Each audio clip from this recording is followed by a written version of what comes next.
ప్రకటన గ్రంథము 8వ అధ్యాయం 1 వచనం నుంచి ఇలాగనో వ్రాయబడి ఉన్నది. ఆయన 7వ ముద్రను విప్పినప్పుడు పరలోకమందు ఇంచుమించు అరగంట సేపు నిశ్శబ్దముగా ఉండెను. అంతటా నేను దేవుని ఎదుట నిలిచి 7 దూతలను చూసి తిని, వారికి 7 బూరలు ఇయ్యబడెను.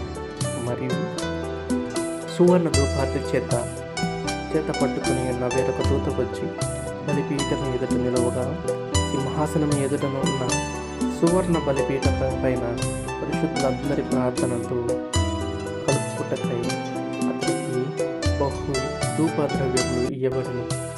అప్పుడు ఆ ధూపద్రవ్యముల పొగ పరిశుద్ధుల ప్రార్థనతో కలిసి దూత చేతిలో నుండి పైకి లేచి దేవుని సన్నిధిని చేరను.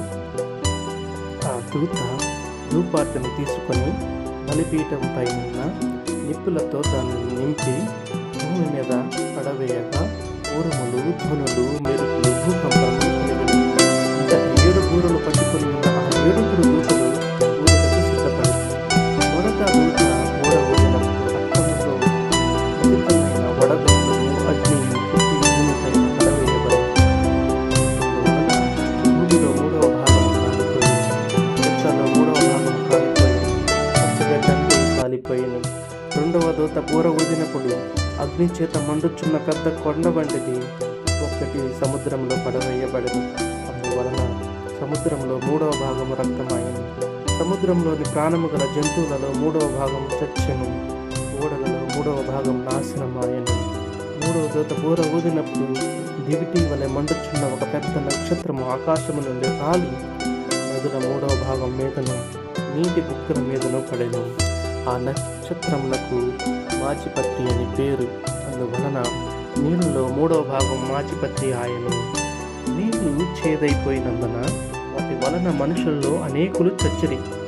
4వ దూత బూర ఊదినప్పుడు సూర్యచంద్ర నక్షత్రములలో 3వ భాగము చీకటి కమ్మునట్లు, పగటిలో 3వ భాగమును సూర్యుడు ప్రకాశింపకుండునట్లును, రాత్రిలో 3వ భాగం చంద్ర నక్షత్రములు ప్రకాశింపకుండునట్లును వాటిలో 3వ భాగము కొట్టబడిన. మరియు నేను చూడగా ఆకాశ మధ్యమున ఒక పక్షిరాగు ఎగురుచు బూరలు ఊదబోచున్న 3 దూతల బూరల మహాశబ్దమును బట్టి భూనివాసులకు అయ్యో అయ్యో అని గొప్ప స్వరముతో చెప్తాను. 9వ అధ్యాయము 1 వచనం. 5వ దూత బూర ఊదినప్పుడు ఆకాశము నుండి భూమి మీద రాలిన ఒక నక్షత్రమును చూచితిని. అగాధము యొక్క తాళపు చెవి అతనికి ఇయ్యబడెను.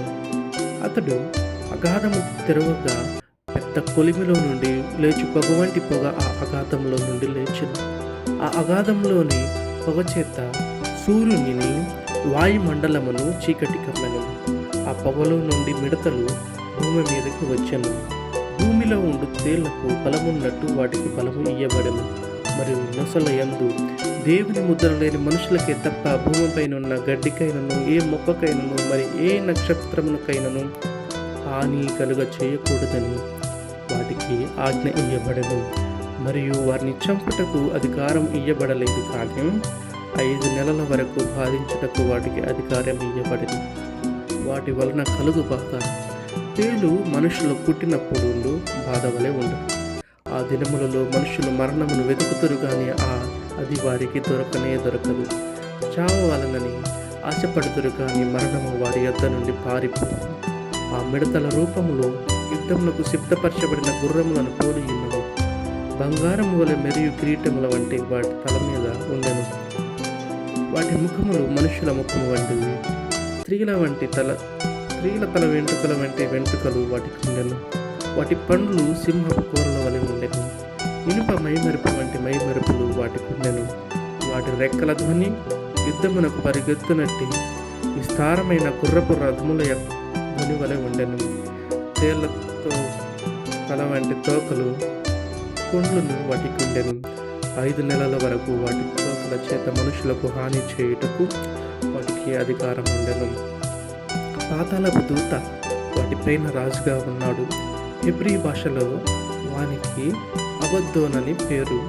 గ్రీసు దేశపు భాషలో వాని పేరు అపోల్లోయ. పొల్లు యోను మొదటి శ్రమ గతించను. ఇదిగో మరి రెండవ శ్రమలు మరి 2 శ్రమలు అటు తర్వాత వచ్చును. 6వ దూత బూర ఊదినప్పుడు దేవుని ఎదుటనున్న సువర్ణ బలిపీఠం యొక్క కొమ్ముల నుండి ఒక స్వరము యూఫ్రటీసు అను మహానది యొద్ద బంధింపబడి ఉన్న 4 దూతలను వదిలిపెట్టమని బూర పట్టుకొని ఉన్న ఆ 6వ దూతతో చెప్పుట వింటెను. మనుషులలో 3వ భాగమును సంహరింపవలనని అదే సంవత్సరమున అదే నెలలో అదే దినమున అదే గంటకు సిద్ధపరచబడిన ఆ 4 దూతలు వదిలిపెట్టబడింది. గుర్రపు రౌతుల సైన్యముల లెక్క 20 కోట్లు. వారి లెక్క ఇంత అని నేను వింటిని. మరియు నాకు కలిగిన దర్శనమందు ఇలాగు చూచుచుంది. ఆ గుర్రములకు వాటి మీద కూర్చుని ఉన్న వారికి నిప్పుల వలె ఎరుపు వర్ణము, నీల వర్ణము, గంధక వర్ణము మైమరుపులుండెను.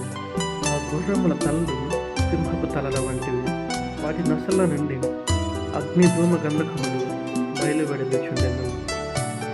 ఈ 3 దెబ్బల చేత అనగా వీటి నొసలలో నుండి బయలువెడలుచున్న అగ్ని ధూమ గంధకముల చేత మనుష్యులలో 3వ భాగము చంపబడింది. ఆ గుర్రముల బలము వాటి నొసల యందును వాటి తోకల యందును ఉన్నది. ఎందుకనగా వాటి తోకలు పాముల వలె ఉండి తలలు కలిగినవైనందున వాటి చేత అవి హాని చేయును. ఈ దెబ్బల చేత చావక మిగిలిన జనులు దయ్యములను చూడను వినను నడువను శక్తి లేనివై బంగారు వెండి కంచురాయి కర్రలతో చేయబడినంత మహత్తకృతములైన విగ్రహములను పూజింపకుండా విడిచిపెట్టినట్లు మనస్సు పొందలేదు. మరియు తాము చేయుచున్న నరహత్యలను మాయామంత్రములను జారచోరత్వములను చేయకుండానట్లు వారు మారు మనస్సు పొందిన వారు కారు. ఆమేన్.